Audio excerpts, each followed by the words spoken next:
There's a guy in Ohio who tracks every coffee he buys in a spreadsheet, color-coded. He's got formulas that calculate his annual latte damage down to the penny. Same guy bought a house in 2019 with a $600,000 mortgage because the bank said he qualified. Monthly payment ate 40% of his take-home. He defaulted in 2023. Another woman I know spent 3 months comparison shopping protein powder to save $12 a month. Then she financed a $55,000 SUV at 7% interest because the dealer said it was only $798 a month and she needed something reliable. She'll pay $94,000 total for that car by the time the loan ends. That's $40,000 in pure interest and depreciation. For protein powder savings, she would need to live for 277 years to break even. This is not stupidity. This is system design. The financial advice industry has spent decades training you to obsess over rounding errors, while 5 massive decisions silently determine whether you retire at 55 or 75. And here's the part that should make you angry. They know exactly what they're doing. I'm going to show you why traditional financial advice is mathematically designed to keep you focused on the wrong problems, how the incentive structure of the entire industry depends on your confusion, and which 5 expenses actually control your financial destiny. Because once you see the system, you can't unsee it. By the way, I built a free early retirement calculator because most online ones are mathematically wrong. It uses BlackRock and Vanguard logic to expose the weak points in your plan. And I only ask for your email to send the report, so I don't store any of your financial data. Link in the description. Here's a central problem. Human brains are terrible at scale. We feel more pain spending $30 on lunch than we do signing a 30-year mortgage for $500,000. The lunch is concrete, you hand over cash, the mortgage is abstract. It's just a signature and a monthly number that your brain files under necessary like oxygen or water. Financial advisors and banks and the entire consumer finance apparatus understand this better than you understand yourself. They've built a $1 trillion industry around exploiting that cognitive blind spot. Think of your financial life as a pie chart. Traditional advice tells you to focus on the tiny slivers. Cancel subscriptions, make coffee at home, use coupons, perfectly reasonable advice. Except those slivers represent maybe 5 to 10% of your total lifetime spending. The other 90%? 5 giant slices that most people make decisions about in less time than it takes to choose a Netflix show. This is where it gets interesting. The amount of attention you give a problem is almost perfectly inversely correlated to its actual importance. You'll spend 30 minutes debating whether to order takeout for $50. You'll spend 45 minutes in a meeting about whether the company should switch coffee suppliers to save 80 cents per employee per month. But you'll spend 15 minutes deciding whether you can afford a house. 15. The bank runs the numbers, tells you your maximum approval amount, and you interpret that as what you can afford. It's not. It's what they're willing to risk lending you based on actuarial tables that have nothing to do with your specific life goals or stress tolerance. The bank's incentive is to lend you the maximum possible amount because they make money on interest. Your incentive should be to borrow as little as possible while still meeting your actual needs. These incentives are not aligned, but nobody explains that part. Let me show you the math on why this matters. A $600,000 home at 6.3% interest over 30 years doesn't cost $600,000. It costs about $1.34 million by the time you finish paying. That same money expressed in the financial advice industry's favorite terms is 243,000 lattes, or 45,000 DoorDash orders, or 89 years of Netflix subscriptions. The framing is deliberate. When advice columnists write articles titled 10 Ways Your Morning Coffee is Destroying Your Retirement, they're directing your attention to a variable that represents 0.01% of the problem. Meanwhile, whether you buy the $450,000 house or the $600,000 house is a decision worth $184,000 in interest alone over the life of the loan. That's not a typo. $184,000. One decision. But the financial media writes 17 articles a week about coffee, and maybe 1 article per year with a headline that says, maybe buy a smaller house. Now you're asking yourself why this pattern exists if it's so obviously backwards. Follow the incentives. Personal finance media makes money from advertising and affiliate relationships. Mortgage lenders advertise. Car companies advertise. Credit card companies advertise. Coffee shops and Netflix do not run massive B2B financial advertising campaigns. So the content you consume is algorithmically and economically optimized to avoid criticizing the industries that fund it. This isn't conspiracy, it's just capitalism. The system isn't broken. It's working exactly as designed, just not for you. Here's how the 5 big decisions actually break down. Your house is decision 1, we covered that. Decision 2 is your car. Americans on average will own 10 cars in their lifetime. Most of those purchases involve financing. A $700 monthly car payment doesn't sound insane because everyone you know has a similar payment. But $700 a month invested at 7% for 35 years is $1.24 million. You contributed $294,000. The other $950,000 is compound interest. That's 1 car payment. Most households have 2. So we're looking at a $2.5 million decision expressed across a lifetime. But instead of confronting that reality, you get advice articles about how to save $14 a month by inflating your tires to the correct PSI. Again, not wrong advice, just completely irrelevant advice at the scale that matters. Let me tell you a story about a guy I know who ran a commercial roofing business. Smart guy, understood profit margins and depreciation schedules and tax law. Every 3 years, like clockwork, he'd trade in his truck for a new one. Always had a payment. He justified it as a business expense and yeah, he wrote it off, but the cash still left his account. Over 20 years, he spent about $400,000 on trucks. If instead he'd bought one $50,000 truck, driven it for 10 years, then bought another and driven that for 10 years, he would have spent $100,000 total. The $300,000 difference invested would be worth around $1.1 million today. When I walked him through that math, he went quiet for a long time. Then he said, "But I liked having a new truck," which is fine. That's a valid choice. But it's a $1 million choice. Just call it what it is. We lie to ourselves about the size of these decisions because confronting them is psychologically uncomfortable. Decision 3 is healthcare and insurance. This one's grimmer. Average family health insurance premium is around $22,000 a year now. If you're buying on the individual market, that's $1,833 a month. Plus your deductible, let's say $5,000. Plus copays and out-of-pocket maximums. You're looking at $30,000 a year in a bad year. Over a working lifetime of 40 years, that's $1.2 million. And unlike the car or the house, you don't even get an asset at the end. You just get to not die. The only real leverage most people have here is employer-sponsored insurance, where the company subsidizes 70 to 85% of the premium. Which means the actual valuable financial advice is don't leave a job with good health insurance unless the new job has equal or better coverage. But that advice doesn't fit in a 12 ways to save money this week listicle. So you don't hear it. You hear about how switching to generic medications can save you $4 per prescription. True and useless. Here's where I'll add something nobody wants to hear. The single best financial decision you can make regarding healthcare is to not need it. Take care of your body. Walk. Lift heavy things. Eat food that doesn't come in a package. Sleep. Manage stress. I know how this sounds.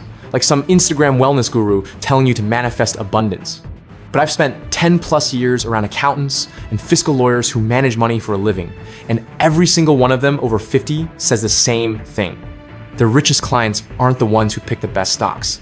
They're the ones who stayed healthy enough to keep working or advising or running businesses into their 60s and 70s. The ones who had health crises in their 50s burned through savings faster than any market crash. I'm not saying you can prevent everything. You can't. I'm saying the math on preventive health is more favorable than any investment return you'll ever find. But that's not advice you can monetize with affiliate links to supplements. So it stays quiet. Decision 4 is kids and education. Childcare is a second mortgage. 3 kids in daycare in a major metro can run you $4,000 a month. That's $48,000 a year. Post-tax. For 5 years, if you space them close together, you're looking at $240,000 before anyone learns to read. Then you get a brief reprieve before college. And college is its own psychotic spending trap. The average sticker price for a private 4-year university is now around $60,000 per year. 4 years, 4 kids, you're looking at $960,000. Can you negotiate that down with scholarships and in-state tuition and living at home? Yes. Should you? Also yes. But here's the uncomfortable truth. Most parents do not run the numbers. They do not sit down and calculate the net present value of a mechanical engineering degree from an in-state school at $40,000 total versus the same degree from a private school at $240,000. They just don't. And their kids at age 18 definitely don't. So you end up with a generation starting their working lives $70 or $80 or $100,000 in the hole, paying 6% interest on loans for degrees in fields that don't require degrees. The financial advice industry's response to this is to publish articles about how to pay off student loans faster by skipping avocado toast. Do you see the pattern yet? Now here's the quiet decision that nobody talks about. Number 5, lifestyle inflation. You get a raise, $5,000 salary bump. After taxes, maybe $3,000. Do you invest that $3,000 a year? No. You upgrade. Nicer car, bigger house, better restaurants, premium streaming services. None of it feels significant in the moment because you're spending the same percentage of your income. But here's the trap. If instead you kept your lifestyle fixed at your year 5 salary level and invested every raise from year 6 to year 30, you'd retire 7 years earlier. 7. That's not motivation. That's compound interest math. But it requires saying no to upgrades that everyone around you is saying yes to. And humans are social animals. We match the spending patterns of our peer group. It's why doctors and lawyers and tech workers making $300,000 a year still feel broke. They're competing with other people making $300,000. Your brain doesn't benchmark against your past self. It benchmarks against your neighbors. This is called the hedonic treadmill, and it's probably cost you more money than inflation. Let me give you a concrete case study. 2 guys, both 35, both making $120,000 a year in a medium cost of living city. Guy A buys a $450,000 house with a conventional loan, drives a paid-off 10-year-old sedan, packs lunch 4 days a week, has employer health insurance, no kids yet. His mortgage is $2,700 a month, total fixed expenses around $4,500. He's investing $2,000 a month into index funds in his 401k and a Roth IRA. Guy B buys a $600,000 house because he qualified for it, finances a new truck at $700 a month, eats out most days, same health insurance, no kids. His mortgage is $3,700. Total fixed expenses around $6,200. He invests $300 a month when he remembers. By age 55, Guy A has about $2.1 million invested. Guy B has around $380,000. The difference is $1.7 million. Neither of them made different choices about coffee. They made different choices about the Big Five. This isn't theory. I've watched this exact scenario play out across dozens of people I know personally. The ones who retired early didn't do it by optimizing grocery coupons. They did it by keeping housing and transportation costs low while their income grew. Now you might be thinking, okay, but what if I actually want the nicer house and the nicer car? What if I worked hard and I want to enjoy it? Fair question. Here's my answer. Do it. Just be honest about the trade-off. If you want to spend an extra $1 million across your lifetime on upgraded housing and vehicles, that's a valid choice. But it's a choice that moves your retirement age from 55 to 65 or from 60 to 70. Run the actual numbers. Use a real calculator, not the one on the bank's website that's designed to maximize your borrowing. Understand the opportunity cost. Then decide. What drives me insane is when people make these massive financial decisions without ever doing that math. They just follow the cultural script. Get the biggest house you qualify for, lease a nice car, upgrade every 3 years, keep up with your peer group. Then they hit 50 and panic because they're nowhere near retirement and they have no idea why. The why is the Big Five. It was always the Big Five. Here's the part where I'm supposed to tell you about my background to establish credibility. I've run my own business for over a decade. I've been surrounded by accountants and fiscal lawyers who taught me how money actually moves at the institutional level. I have multiple hundreds of thousands of dollars invested across index funds and real estate. I'm not theorizing. I have skin in the game. And what I've learned is that most financial mistakes aren't math problems. They're psychology problems. People don't understand how their own decision-making works. They don't understand incentive structures. They don't understand that the financial advice they're consuming is shaped by who's paying for the content. Once you see that, everything clicks into place. The financial advice industry loves to talk about discipline and willpower and delayed gratification. All useful concepts, but they're applying them at the wrong scale. Saying no to a $50 dinner requires discipline. Saying no to a $600,000 house when you could afford $450,000 requires a different kind of thinking. It requires you to reject the default path, to ignore what the bank tells you, to actively choose less house than you qualify for. Most people can't do that because it feels like losing, like leaving money on the table. But it's the exact opposite. You're leaving money in your account. You're leaving time in your life. You're choosing optionality over obligation. That's not sacrifice. That's just seeing the game clearly. Let me hit you with one more thing. The advice to cut small expenses isn't wrong. It's just incomplete. If your big five are dialed in, if your housing and transportation and healthcare and kid costs and lifestyle inflation are all under control, then yeah, optimize the small stuff. Cancel subscriptions you don't use. Meal prep. Use a cashback credit card. That's the polish. But if your mortgage is eating 40% of your income and you've got 2 car payments and you're upgrading your lifestyle every time you get a raise, cutting Netflix is not going to save you. It's rearranging deck chairs on the Titanic. You need to plug the hole in the hull first. That's the big 5. Here's what you actually do. Step 1. Audit your big 5 right now. Look at your mortgage or rent. Is it below 30% of your gross income? If not, you need a plan to fix that. Either increase income or decrease housing.